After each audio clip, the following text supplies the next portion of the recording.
ይህ ሰው የእስራኤል ታላቅ ንጉሥ ለመሆን ሲነሳ እረኛ ነበረ። ስሙ ከመሪነት ከጀግንነትና ከቅድስና ጋር ተያይዞ ከመነሳቱ በፊት አንድ ተራ የበጎች ጠባቂ በቤተልሔም የሚኖር ወጣት እረኛ ነበረ። በእግዚአብሔር ነቢይ ተጠርቶ ለንግስና ከተቀባ በኋላ ወደ ንግስናው ዙፋን ያደረገው ጉዞ በጦርነት በበደልና በታላቅ እምነት የታጀበ ሆነ።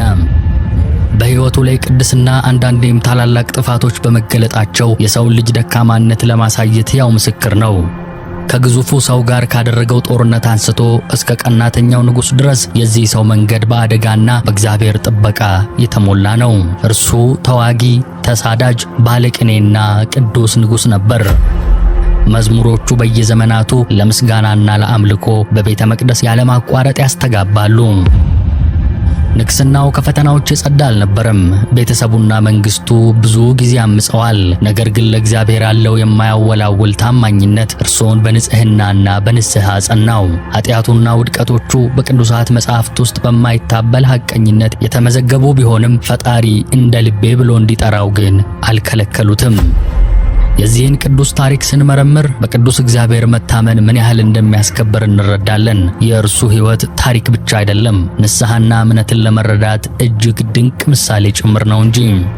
መጽሐፍ ቅዱስ ውስጥ ካሉት እጅግ ተወዳጅ ሰዎች በአንዱ የሕይወት ጎዳና ላይ ለመጓዝ ተዘጋጁ። ከእረኝነት እስከ ቤተ መንግሥት፣ ከጦር አውድማዎች እስከ አስደንጋጭ ኃጢአቶች የዚህን ሰው ሕይወት እንዳስሳለን። ይህ የመጽሐፍ ቅዱስ ታሪኮች የጦረኛውና የባለቅኔው ንጉሥ የቅዱስ ዳዊት አስደናቂ ታሪክ ነው።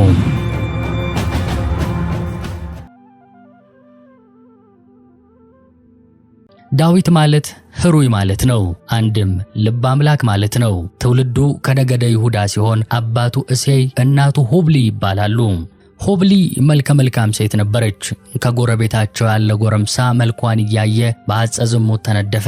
እሴይ የእርሷን ፍቃድ እንደሆነ አውቆ መንገድ እሄዳለሁ ብሎ ስንቁን ይዞ ወጣ። የሄደ መስሎ ከዚያው ውሎ ሲመሽ በልብሱ ተሸፋፍኖ ድምፁን ለውጦ ያንን ሰው መስሎ ገብቶ ከእርሷ ጋር አድሮ ጎህ ሳይቀድ ወጥቶ ሄደ።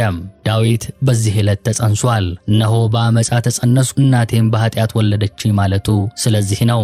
ተወልዶ ጉልበቱ ከጸና በኋላ የአባቱን በጎች እየጠበቀ አድጓል።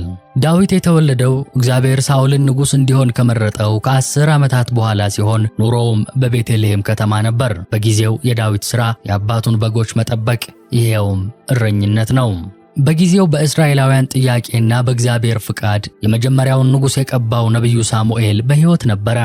አንድ ቀን እግዚአብሔር ሳሙኤልን እንዲህ አለው፣ ልዩ የቅባት ዘይት ይዘህ በቤተልሔም ወደሚገኘው ወደ እሴይ ቤት ሂድ፣ ከልጆቹ አንዱን ንጉሥ እንዲሆን መርጬዋለሁ አለው።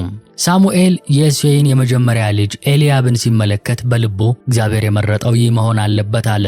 ይሁን እንጂ እግዚአብሔር የቁመቱን መርዘምና መልከ መልካም መሆኑን አትመልከት፣ ንጉሥ እንዲሆን አልመረጥኩትም አለው። ስለዚህ እሴይ አሚናዳብ የተባለውን ልጁን ጠራውና ወደ ሳሙኤል አመጣው። ሆኖም ሳሙኤል እግዚአብሔር ይህኛውንም አልመረጠውም አለ። ቀጥሎም እሴይ ሳማ የተባለውን ልጁን አመጣ። ሳሙኤል እግዚአብሔር ይህንንም አልመረጠም አለ። እሴይ 7 ወንዶች ልጆቹን ሳሙኤል ፊት አቀረባቸው። ሆኖም እግዚአብሔር አንዳቸውንም አልመረጠም። ሳሙኤል ወንዶቹ ልጆች በሙሉ እነዚህ ናቸው በማለት እሴይን ጠየቀው። የመጨረሻው ልጅ ይቀራል፣ ግን በግ እየጠበቀ ነው ሲል እሴይ መለሰ። ያ ልጅ ዳዊት ነበር። ዳዊትን ሲያመጡት ሳሙኤል ዳዊት መልከ መልካም ልጅ እንደሆነ አስተዋለ። እግዚአብሔር የመረጥኩት ይህ ነው፣ እርሱን ቀባው አለው።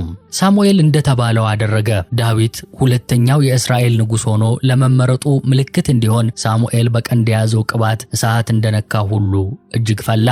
እረኛ የነበረው ዳዊት አንድ አስደናቂ ታሪክ ፈጽሟል። ይህ ታሪክ በዳዊት ሕይወት ውስጥ ወሳኝ ሆኖ የሚነሳ አስገራሚ ታሪክ ነው። ይህም ታሪክ ዳዊት ከጎልያድ ጋር ያደረገው ፍልሚያ ነው። ከጎልያድ ግዝፈት አንጻር ማንም ሰው ዳዊት ይህንን ሊያደርግ የሚችልበት አቅም ይኖረዋል ብሎ የሚያስብ የለም። ምክንያቱም በጊዜው ማንም ሰው ጎልያድን ማሸነፍ አልቻለም ነበርና። እስቲ የዳዊትና የጎልያድን ሁኔታ ምን ይመስል እንደነበር መለስ ብለን እንቃኝ። ጊዜው እስራኤልና ፍልስጤም ለጦርነት የተፋጠጡበት የጭንቀት ጊዜ ነበር።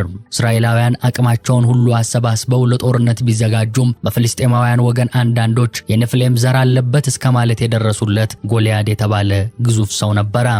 ጎልያድ እስራኤላውያኑን ክፉኛ ያስጨንቃቸው፣ ነጋ ጠባም ይፎክርባቸው ነበር። ከእነርሱ ውስጥ ማንም እርሱን ሊያሸንፈው የሚችል ሰው አለመኖሩን በመንገርም ይሳለቅባቸዋል። በዚህ የሰማይ ስባሪ ሰው ፉከራና ማስፈራራት የእስራኤል ጦር እጅግ ተማሮና ንጉሡ ሳኦልም ፈርቶ ነበር። በዚህ ሁኔታ ፉከራና ማስፈራራቱ አልቆ ፍልስጤማውያን እንደገና እስራኤላውያንን ለመውጋት መጡ። በዚህ ወቅት የዳዊት 3 ታላላቅ ወንድሞች በሳኦል ሰራዊት ውስጥ ወታደሮች ነበሩ። አንድ ቀን እሴይ ልጁ ዳዊትን ጥቂት እሸትና ዳቦ ለወንድሞችህ ይዘህላቸው ሂድ፣ ደህንነታቸውንም አጣርተህ ንገረኝ ብሎ ወደ ወታደር ልጆቹ እረኛ ልጁን ላከው። ዳዊት ሰራዊቱ ወደ ተከማቸበት የጦር ሰፈር ደርሶ ወንድሞቹን ለመፈለግ ወደ ውጊያው ግንባር ሮጠ። ይህኔ ግዙፉ ፍልስጤማዊ ጎልያድ በእስራኤላውያን ላይ ለማሾፍ መጣ። ጎልያድ ለ40 ቀናት በየዕለቱ ጠዋትና ማታ እንዲህ ሲያደርግ ቆይቷል። ከኔ ጋር የሚገጥም አንድ ሰው ከመካከላችሁ ምረጡ። እሱ ካሸነፈኝና ከገደለኝ እኛ ባሪያዎች እንሆንላችኋለን። እኔ ካሸነፍኩትና ከገደልኩት ግን እናንተ የኛ ባሪያዎች ትሆናላችሁ። ከኔ ጋር የሚገጥም ሰው ምረጡና አምጡ እያለ ሲጮህ ዳዊት የጦር አውድማው ላይ ደረሰ። መለኮታዊው መጽሐፍ ቅዱስ ታሪኩን እንዲህ ይነግረናል።